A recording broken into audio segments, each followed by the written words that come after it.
Actually, the role of Africanism should be more central in our daily lives. And the reason I say this is just because whether we know it or not, we are all Africans.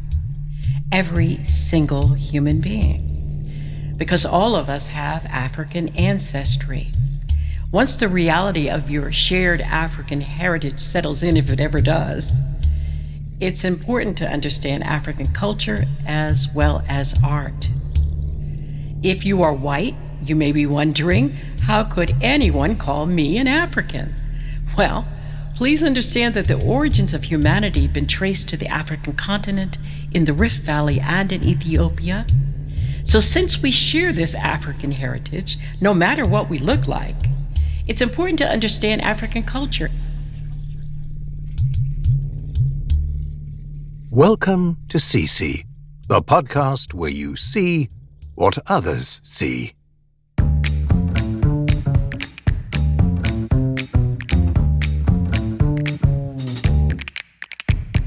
Hi there.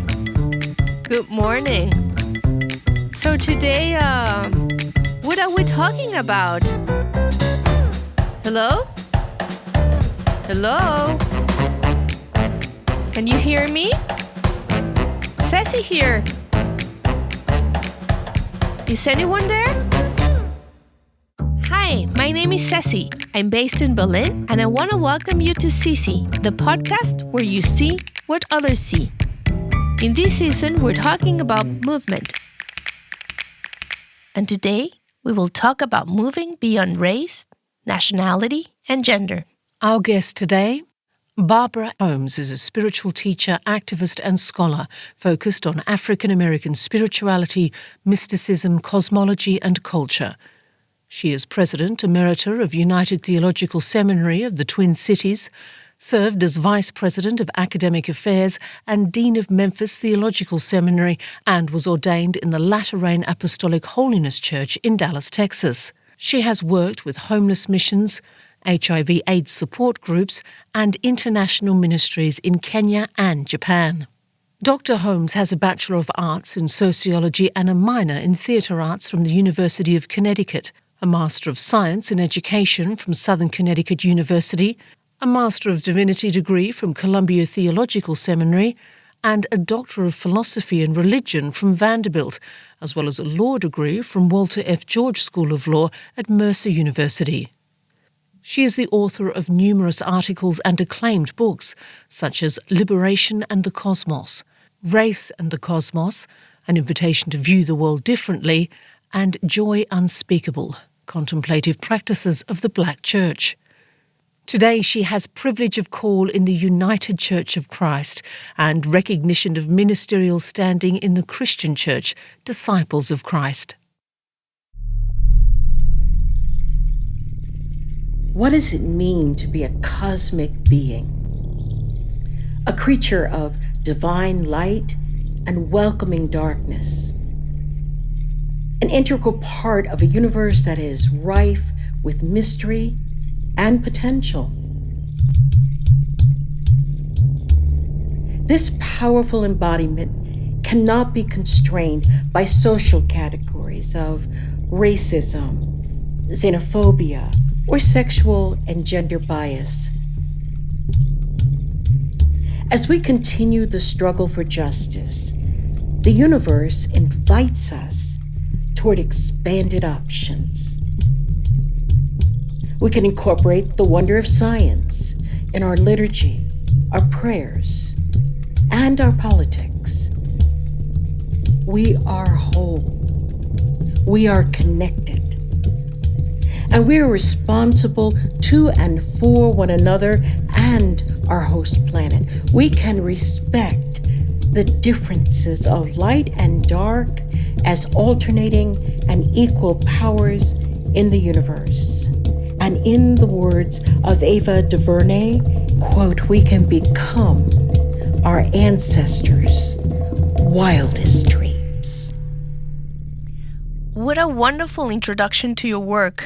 Such a pleasure to have you here today, Reverend Bárbara. Good morning.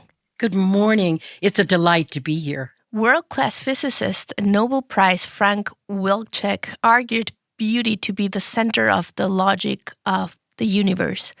With no doubt, whether from a religious, theological, philosophical, cultural, or scientific perspective, more and more there is a shared view that seems to converge in the concept of unity, based on the commonality of the divine nature within and shared by all human beings. This new era of understanding of a sort of a hidden divine code is evident. Echoing this universal awareness, Reverend Barbara, in your book Race and the Cosmos, you as well address the Western cultural complexities of race and ethnicity through the lenses of physics and cosmology. My question is, in your view, which are the barriers constructed by modern culture that prevent us to understand and speak this language of unity? That's a wonderful question.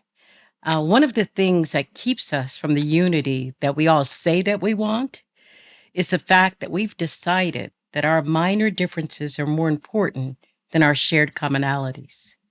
We focus on skin color, differences in culture and politics, when there are really greater issues of planetary collapse, poverty, and environmental disaster.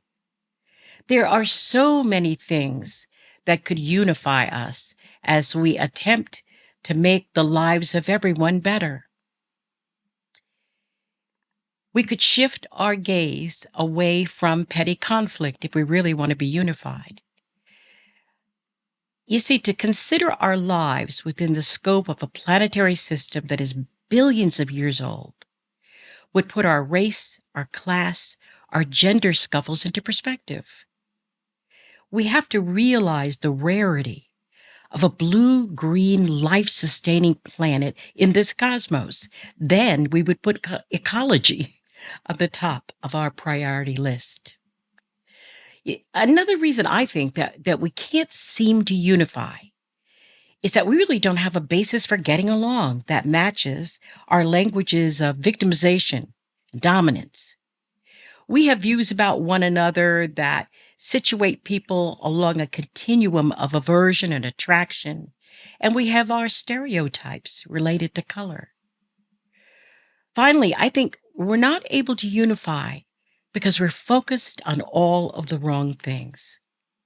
We're not paying attention to the activities of hate groups, racists, terrorists, until disaster strikes. In the Americas, we don't hear the cry for attention from our children until a gun is fired in a classroom. Before unity, there has to be awareness. When we're fully alert in spirit, mind, and body, we are more than we can imagine. We can accomplish more than we can imagine. An awakening is necessary to reconnect us to our origins and to one another.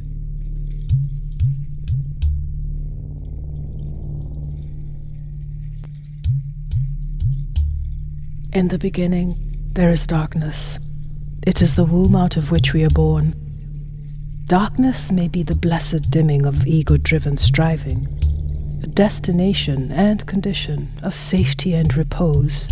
In this state of trusting refuge, the light of divine revelation, which pierces but does not castigate the darkness, may finally be seen. This is a mothering darkness that nurses its offspring. This is something written by you. Is this a cosmic metaphor about the self and our origins as human beings? Would you guide us in the symbolism of this quote in regards of dark matter and energy in our universe? Yes, there are several places in my book, Race and the Cosmos, where I'm dealing with the widespread fear of darkness. Dark people, dark things, anything that's dark is considered evil. And I tried to come to terms with that aversion by describing different types of darkness.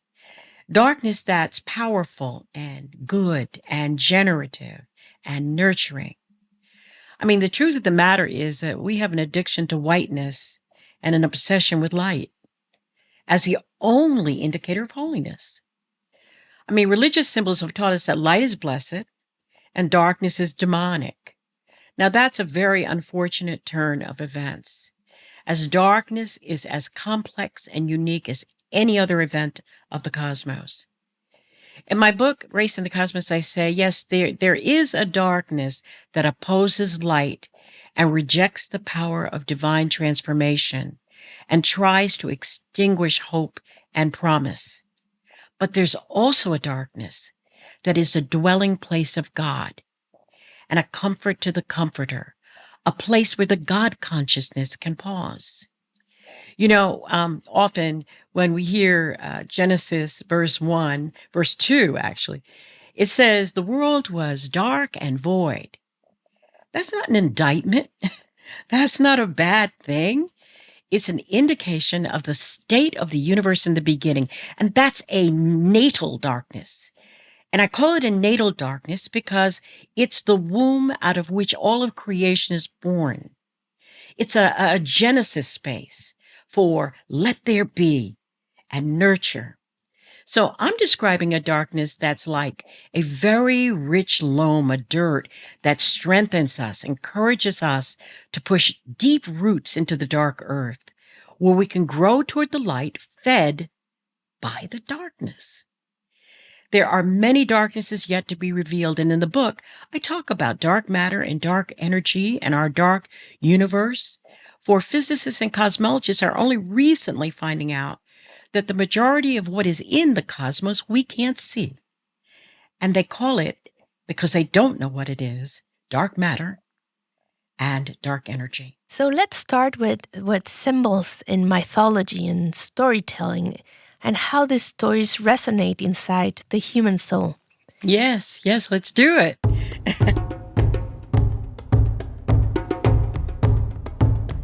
Hearing your explanation of the astrological blackness of the womb, space, and the divine cosmic principle of the universe, and after having gone through your work, I found the force of African history, stories, and mythology in this relation revealing and fascinating. Would you mind enlightening us about the importance of hearing the voices of our ancestries through the telling and hearing of these stories? Oh, absolutely. My people are Gullah people, is what we call them, from the South Carolina islands. But basically, if you tie us back to Africa, and I have done my ancestry, we are Nigerian, Igbo, on my father's side, and Cameroonian on my mother's side. And we believe the ancestors are always with us. They're moving from realm to realm. They're escorting newborns. They're helping people to cross over to the life after life.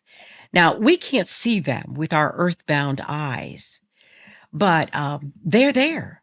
A world without ancestors is very lonely, I think. So who are the ancestors? Well, there are a lot of ways to define who has that title.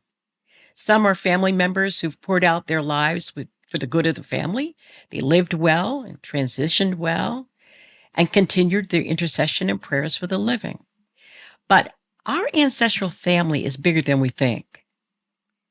The linkages of care and connection far exceed our genetic legacies. I mean, there are spiritual mentors and visionaries and prophets who impact our life through the generations and through their stories.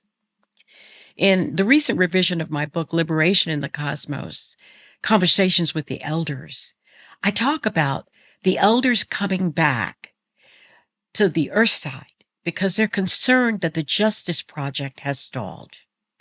And they engage one another and a writer they've chosen on earth to encourage those of us who are here right now to continue the struggle.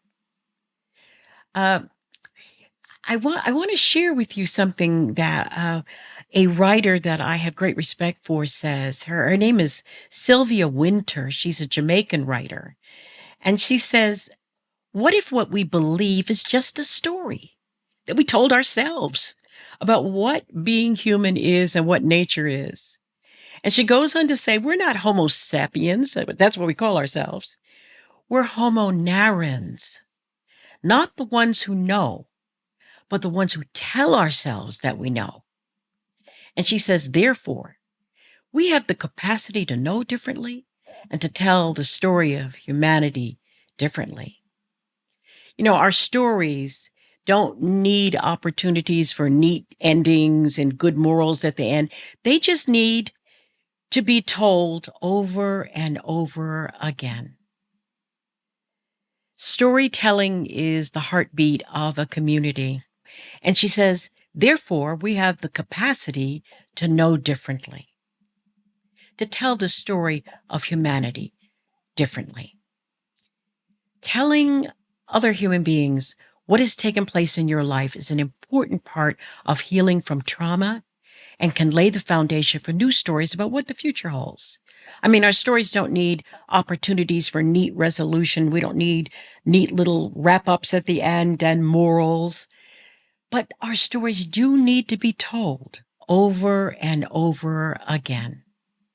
So, and this telling of stories from generation to generation and indigenous wisdom transmitted by elderly to younger generations during a conversation with Professor Emeritus of Theology, Dr. Bruno Schlegelberger, whose academic work examines the religious beliefs of indigenous peoples in Latin America, told me that according to these observations, elderly are of great importance for the transmission of tradition, to the extent, for example, that in Brazil, the dying of the elderly from the coronavirus led to cultural death for some ethnic groups.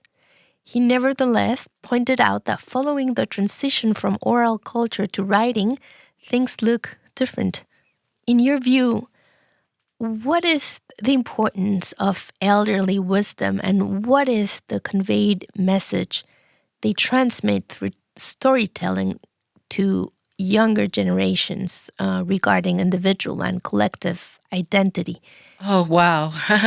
I love that question because the relevance of elder wisdom conveyed through storytelling has to do with history, cycles of behavior. Through the stories of the elders, we're able to understand how history repeats itself. Now, I'm not saying that the only people with wisdom are elderly. Because there are some amazing prophets of our day who are very young, and who are engaged with the process of the betterment of humankind. In many cases, the elderly are alienated because our world is so techno-fast, and we leave them by the wayside when they are holding a repository of wisdom that would be a treasure if we could just unlock it. I think our task with the elderly is to hear them, to listen to them, and to help to release some of their discomforts when we can. To offer hope through new perspectives, because a new world is dawning, and we want the elderly to celebrate with us its arrival. Until you know how African you are, you will never know how American you are. That is a Robert Farris Thompson quote. You're right. Just a very, very brief introduction for those in our audience who have never heard of who this giant was. The late legendary Robert Farris Thompson was long-life professor of the history of art and master of Timothy Dwight College at Yale University until 2010. He was internationally known for his continually groundbreaking publications and studies in history of art in Africa and the African diaspora in the Western Hemisphere. Having his heart in African American and Latin America, Professor Farris, who was born in Texas and was fluent not only in French, Spanish, and Portuguese, but also in Kikongo, Yoruba, and a variety of Creole and tribal languages, was already talking about globalism before this term was even considered a concept. He understood what the centrality of Black culture meant for the culture at large and as a portal to our most primitive origins, and therefore an essential link in the chain of human history. So let's talk about art and the influence of African culture worldwide.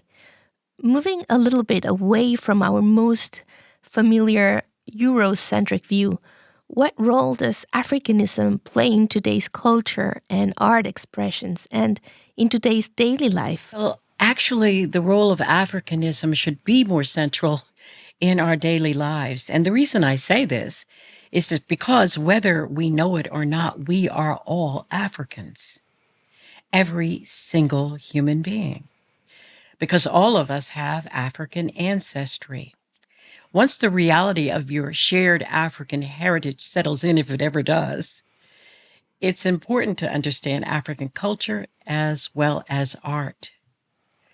If you are white, you may be wondering, how could anyone call me an African? Well, please understand that the origins of humanity have been traced to the African continent, in the Rift Valley, and in Ethiopia. So since we share this African heritage, no matter what we look like, it's important to understand African culture and to take note of art and artists like photographer Michael Owuna. I highlight him in my book, Crisis Contemplation. He's a photographer who offers not just African Americans and Africans the opportunity to see themselves whole, but for anyone to understand their cosmic connections through his luminescent photography. Owuna calls himself an Astro-Black mythologist. It's a term coined by scholar Marcus Red. What Owuna does is offer visual depictions of dark bodies illuminated as astral projections of a sacred cosmos. I urge your audience to go online and look up Michael's work. Through his lens, dark bodies become progenitors of cosmic potential. He says, my work seeks to elucidate a vision of possibility that pushes Black people beyond all boundaries, restrictions, and frontiers. In this vision, we open our eyes to the cosmic forms inherent in Blackness.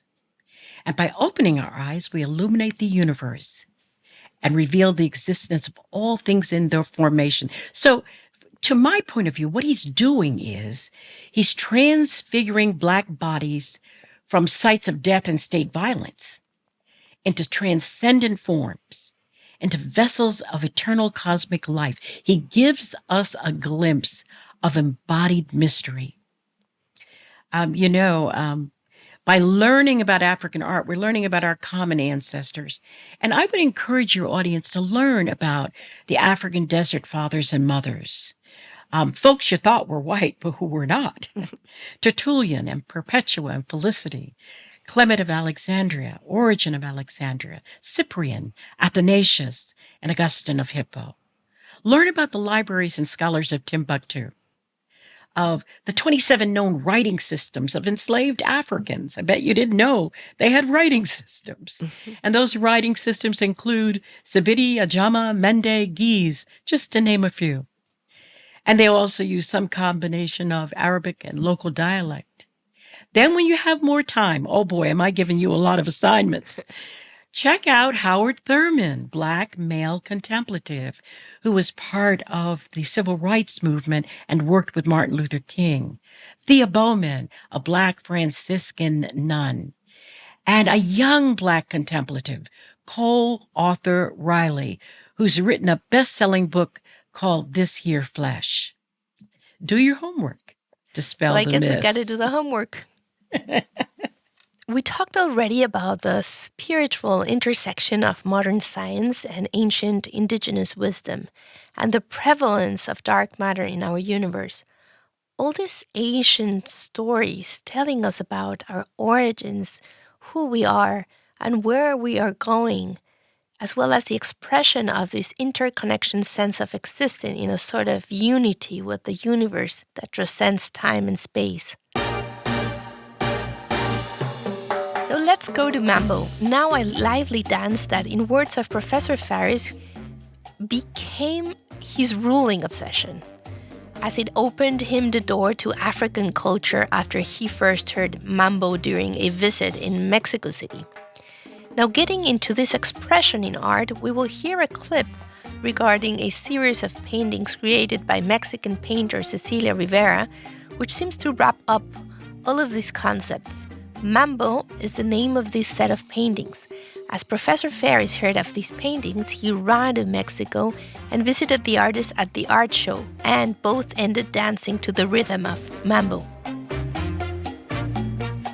I think you will find this awesome, Reverend Barbara. Let's hear Rivera talk about blood and the womb and of her series Mambas as an expression of interdimensional interaction among generations. World that I try to imagine, what you see, what you not see, and the realities that you create. And I also believe that we live within different dimensions also, and those dimensions are interacting continuously in our lives. And that was reflected also the way that I painted Mambo. Through those vibrant colors represented those dimensions. And for the first time, I did some kind of sort of a figurative little bit, sort of just images of men going in and out, dancing, and they were interacting into all those dimensions. And it's like thinking about the history of humankind and how we leave our imprint and during the moment that we live, and we try to leave that sort of heritage for the other generations. A huge womb, that embraces with a lot of passion, with a lot of love.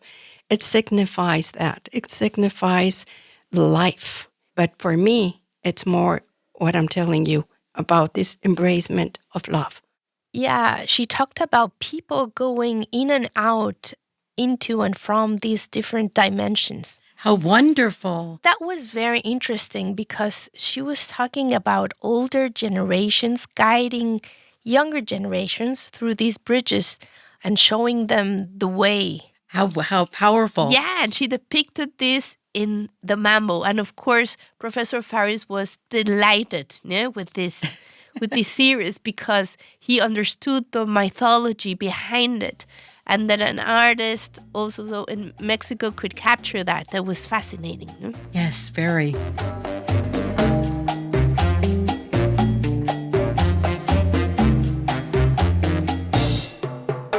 Hi, we would love to hear your comments and learn about what you see.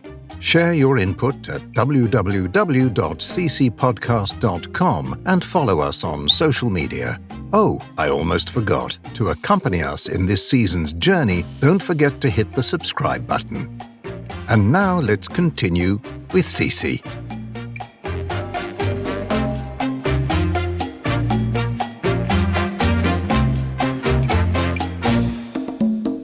So let's get more into music and how it became a ventile of public theology to express protest, sexuality, and critique. Much has been written about Black dance and music.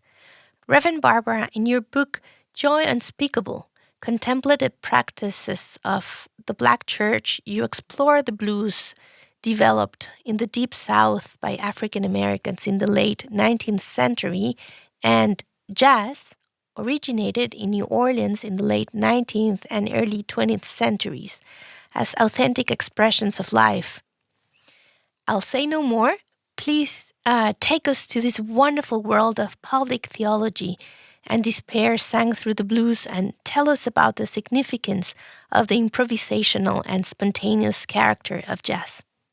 Oh, yes. Jazz is a very American musical genre. It's music that expresses itself as being between a rock and a hard place, as we would say. It says through blue notes, things are a low down dirty shame. Jazz is a musical version of the communal response to displacement. And that's not just a Black thing, because in North America, most of us are displaced immigrants, migrants, folk who were brought there. But most of us didn't originate in the North American continent. So the only difference is that displacement of the African diaspora became permanent and was sealed by skin color as a marker of permanent social exile. So there's something about improvisation in jazz that evokes a creativity. It's about taking a little and making more out of it, starting with a few notes and blasting off into something completely cosmic. It's melodic innovation. Now, I have used John Coltrane as an example. I wrote an article called Christ, Coltrane, and the Jazz Sermon. And I did that because when you hear John Coltrane, you know that the notes that he's blowing come directly from another galaxy. You can hear the pain. You can hear the possibility. You can hear the neighborhood folks gossiping. The straining trumpet in jazz blasts away the illusion that our upward mobility will bring us peace. Jazz helps us to perform joy when we least feel like it.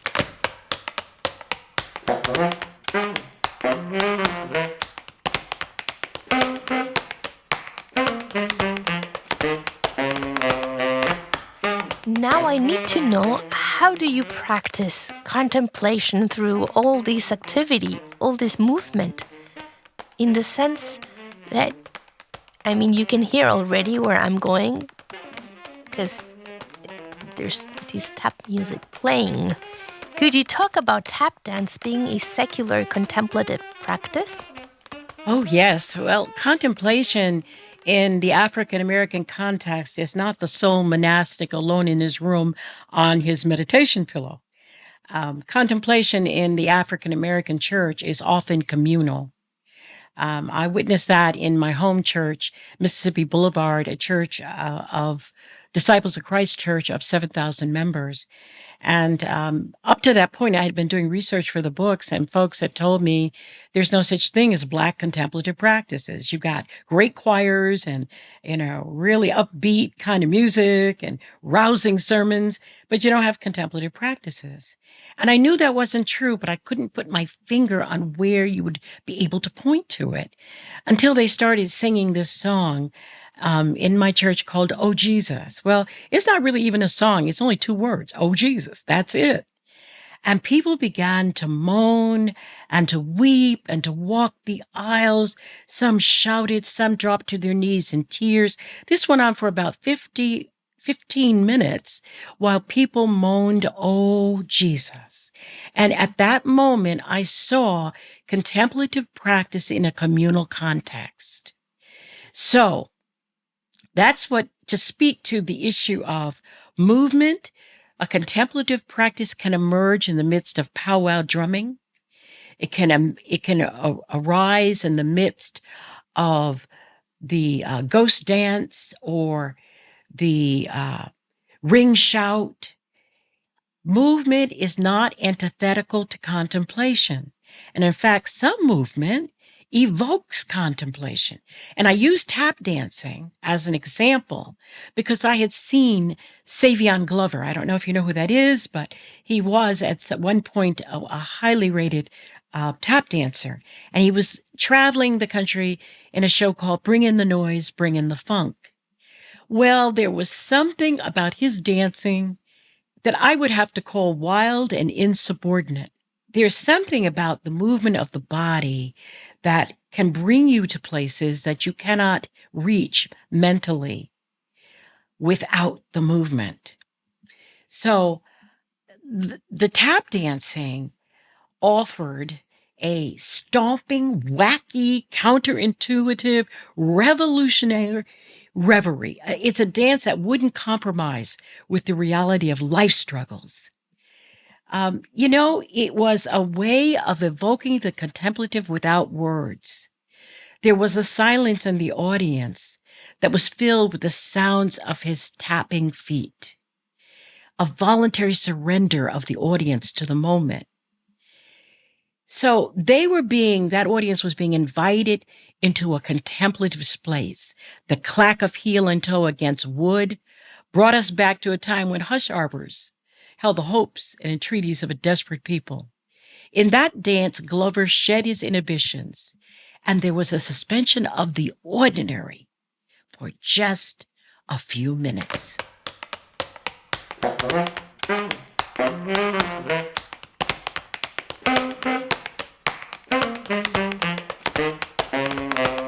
After all is said and done, the objective, rational thinking aspect of our human life is balanced by rhythmic breathing and pulsating interiority.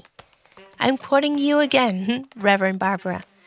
Let's hear renowned artist Rafael Lozano Hemmer talking about his inspiration to create his installation called Pulse Typology, a sort of dreamlike landscape created by thousands of glimmering light bulbs, each one representing visitors that traverse this installation through the connection to the heartbeat of these same visitors.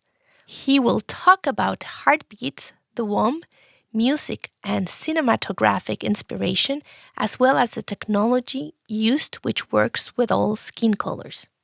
An anecdote, my ex-wife was pregnant with my twins, and I learned that the ultrasound machine can let you hear the heartbeat of the baby. And being a nerd, I asked for 2 ultrasound machines so that I could listen simultaneously to the heartbeat of the boy and the heartbeat of the girl. And they were completely different. And they were creating this kind of repetitive pattern. Sometimes they would be in sync and sometimes they would go out of sync. Kind of like the music of Steve Reich or Glenn Branca, Conlon Nancaro, Philip Glass, this kind of minimalist coming in and out.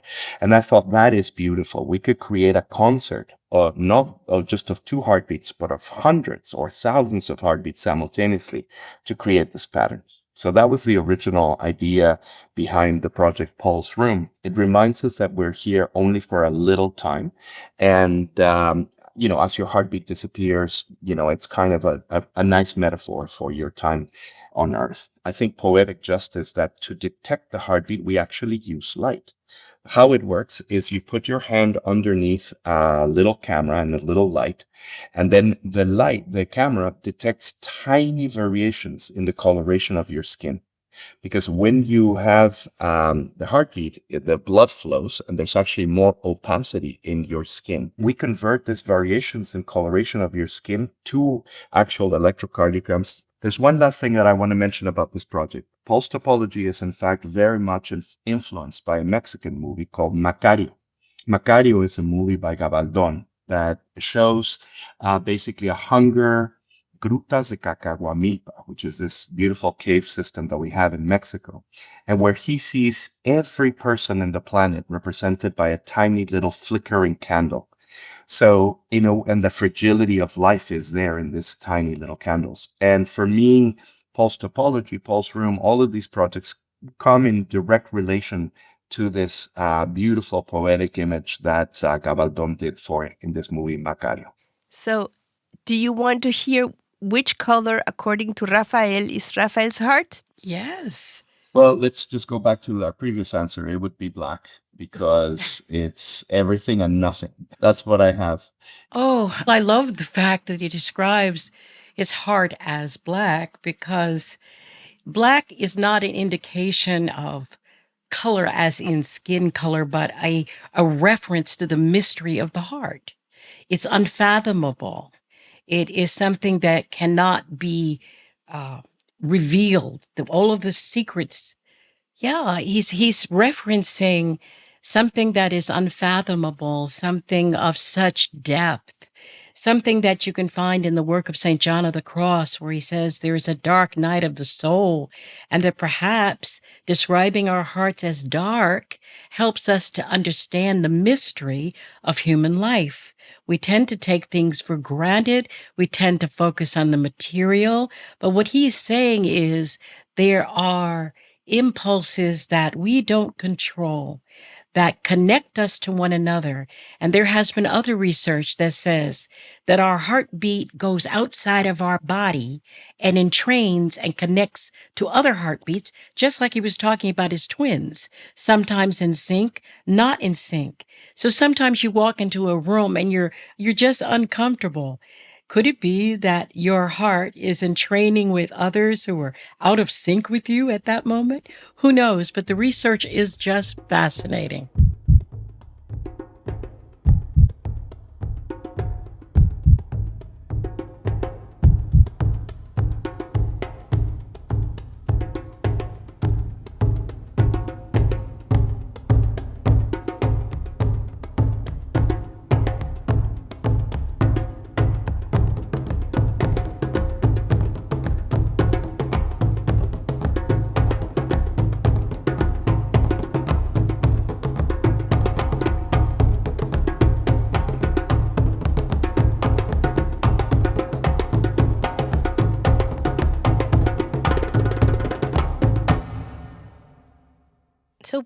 some more rhythm into all of this. In your book, Joy Unspeakable, you talk about how dance bounces with the cosmic.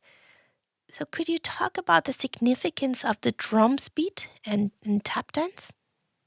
Yeah, when Africans were brought to the Americas as captured human beings, they were not allowed to bring their drums with them. And the drums were a major source of communication on the African continent. The drums were treated almost as if they were a human voice.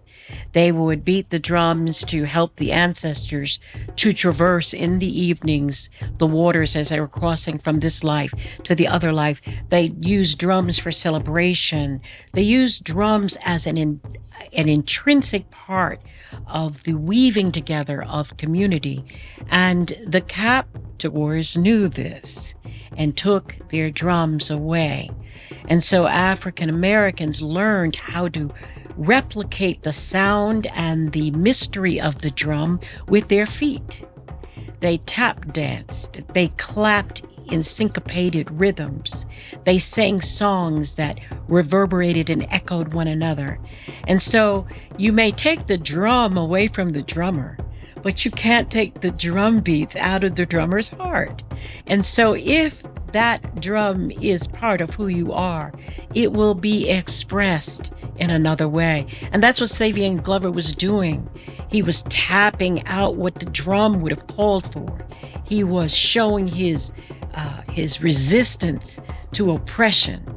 He was stomping out liberation just as clearly as if he had had a talking drum.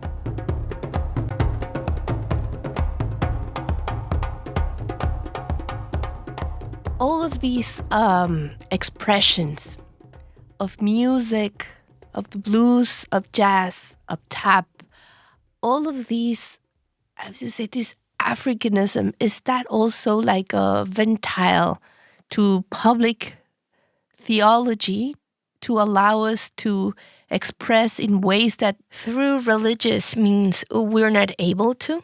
Yeah, there are all types of means of expression.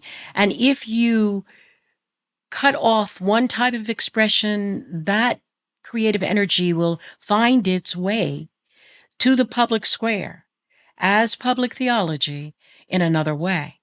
And so the music, the dancing, I mean, if you take, for example, the civil rights movement, there's public theology and the arts in one. You march silently or you march with song. You prepare for encounters with the police by meeting in the church beforehand and singing spirituals. You have to remember that the people who were in the struggle during the civil rights movement were all different religions, different belief systems. They weren't all on one accord. It was the spirituals that put them on one accord. It was the singing of Bernice Johnson Reagan, "Ain't gonna let nobody turn me around." And as a young girl, coming home from college, I went to the second march in Selma. And as you remember, the first march, they beat the protesters. And Martin Luther King called for a march in Selma following that march for everyone to come.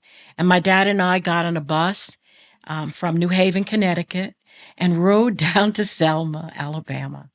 And I remember that the troopers who were there hated us more than the people who were on the sides screaming and cursing.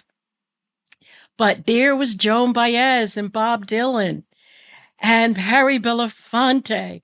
And so even though we were surrounded by angry mobs the night before the march, the songs, the music stood in defiance and as a public statement.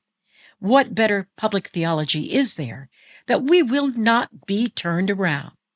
The next day when we were marching, they told us not to sing because they didn't want to provoke the people. So we marched with our feet, and the sound of our feet was our song. And the movement could not be stopped. No. Because we are always moving, right? Reverend Barbara? We're always moving. There are these cycles and these patterns, and I think that's what my generation had to learn, that oppression is not defeated once and forever. It's cyclical. It comes back again. It shapeshifts and returns in a different guise.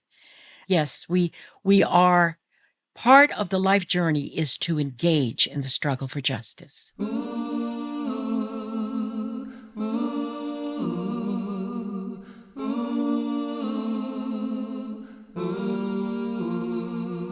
And also, I think African music or African beats, which are very present and all times present today in all sort of music, of course, Yes. that we hear, it also opens a possibility for sexuality, which is very oppressed by many religions, for example. Yes. It allows the releasing of hormones. It allows the releasing of being able to move and to share that natural force of the cosmos.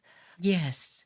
Yes, in African religions, they didn't have those prohibitions about, or they did not draw sharp lines between religion and secular, sacred and secular, or sexuality and holiness.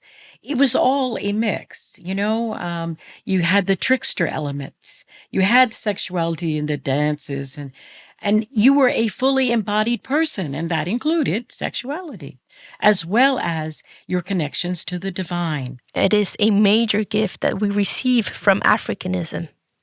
These being able to break through this release of filling our bodies, of connecting with music and connecting the soul to our most primitive also.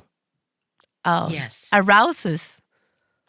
Yes. Absolutely. Yes. So my last question is, in which religious mystical direction do you think we're moving? And would you say one day we will be able to see us as one cosmological race? Probably not in my lifetime or yours, but nothing is impossible with the divine. Mysticism is important to me because it reminds me that the boundaries between this life and the life after life are permeable. That our power as human beings is not bestowed by politicians or society, but to everyone willing and ready to recognize the movement of an active Holy Spirit. So it is that movement that helps us to transcend hatred, to sustain hope, and to meet devastating violence that keeps recurring in each generation. With communal resilience and peaceful resistance, we're moving in the direction of reclamation of everyday mysticism. This mysticism is a reality. It's hard to capture with words. But you know what? I think we need more mystery, not less. We need to tap into spiritual wisdom sources. We need to reorder our taken for granted values. We're being called to be receptive to things that we don't understand. And to keep up questioning, right? Keep on tapping. Yes, yes. Keep on tapping. So thank you very much, Reverend Barbara, for having agreed to share your knowledge with us. This interview was a wonderful experience for me and hopefully also for our audience too. Thank you for inviting me. It's been a joy. Let's say goodbye with tap dance music while we are reminded of its underlying meaning. I love that.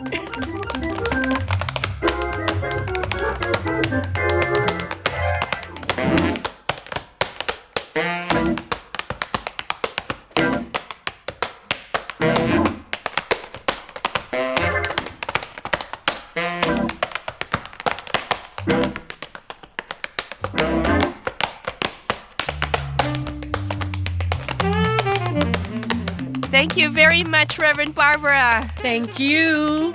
Thank you very much. Bye-bye. Thank you to our listeners, wherever you are, for having allowed us to share time with you.